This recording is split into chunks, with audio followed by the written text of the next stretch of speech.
আমার বাংলা ভাষায় একটা বর্ণেরই রূপ আছে। কিরকম? সে যখন যুক্ত ব্যঞ্জন হয় তখন একটা রূপ, আর যখন সে ফ্রি থাকে তখন একটা রূপ। সেরকম একটি বর্ণ আমরা দেখবো আজকে, দন্তাস্ব। এই দন্তাস্ব যখন একা থাকে তখন সেই রকম, তখন বলা হয় এটা হাতি। এই হাতির দাঁতটা এটা, হাতির দাঁতটা যখন দাঁড়ানো থাকে হাতির দাঁতটা দেখা যাচ্ছে, কিন্তু এই হাতি যখন শুয়ে পড়ে তখন দাঁতটা নাকি ঢেকে, দাঁত দেখা যাচ্ছে না। তাহলে সেই দাঁতটা কোনটা? যখন আমরা একটা যুক্ত ব্যঞ্জনের মধ্যে দিই, যুক্ত ব্যঞ্জন আবারও বলছি, যেমন আমরা যখন সুস্থ লিখতে যাই তখন কিন্তু আমরা এইভাবে লিখছি।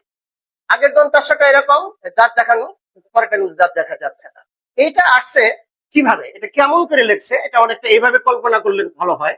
আমরা যদি মানে বড় হাতের মানে বি অক্ষরটা দেখি, ক্যাপিটাল লেটার বি, তখন এই বিটাকে যদি আমরা এভাবে না দিয়ে এই বিটাকে যদি আমরা এভাবে শোয়াই দেই, তাহলে এই বিটাই দন্তাস্ব। এটা কখন হবে? ওই যে সুস্থতে দেখলাম, ঠিক আছে, আমরা আস্পদে দেখতে পারি, ওই যে আস্পদে।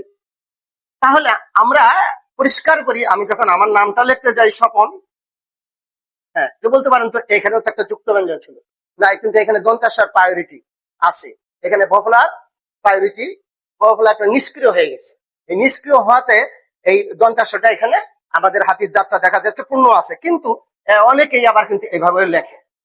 এটা লেখলেও যে ভুল হবে তা না, কারণ ওই যে বলাই হয়েছে যদি কোনো যুক্ত ব্যঞ্জন পায় সে কিন্তু এরকম হতে পারে। কিন্তু আমি নিজে ব্যক্তিগতভাবে এইভাবে লিখি, আমার দাঁতটা একটু উঁচা উঁচা, আমি এটা দাঁতটা বের করে রাখতে। তাই এই যে আজকের এই মীমাংসার মধ্যে বলি, এই দন্তাস্ব আর এই দন্তাস্বের মধ্যে পার্থক্য কিছুই না, উচ্চারণের কোনো তফাৎ নেই। তফাৎটা হচ্ছে আমাদের চোখের দেখার মধ্যে, এবং যখন যুক্ত ব্যঞ্জন হয় তখন এটা শর্ট হয়ে যায়, সংক্ষিপ্ত হয়ে যায়। যেমন আমরা দেখেছি সুস্থের মধ্যে, এই যে সুস্থের মধ্যে যে বর্ণটা আছে এটা আসলে থ। এই থ বর্ণটি ছিল এরকম, যখন সে এমনি যদি আমি থ এর থালা দিয়ে থালা লিখি শুরুতে দিয়ে, তখন কিন্তু থ পূর্ণ।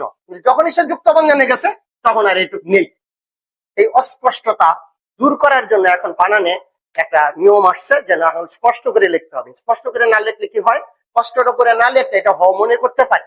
সুতরাং এখন ব্যঞ্জন মানে বর্ণমালার মধ্যে যুক্ত ব্যঞ্জনকে স্বচ্ছ করতে হবে, মানে দুই একটা ব্যঞ্জন ছাড়া প্রায় বর্ণগুলিকে স্বচ্ছ করতে হবে। স্বচ্ছ করার সময় এই ধকে ধ এর মতো করে লিখতে হবে, এই যে দ ধ, এই ধকে এরকম ধ এর মতো করে লিখতে হবে।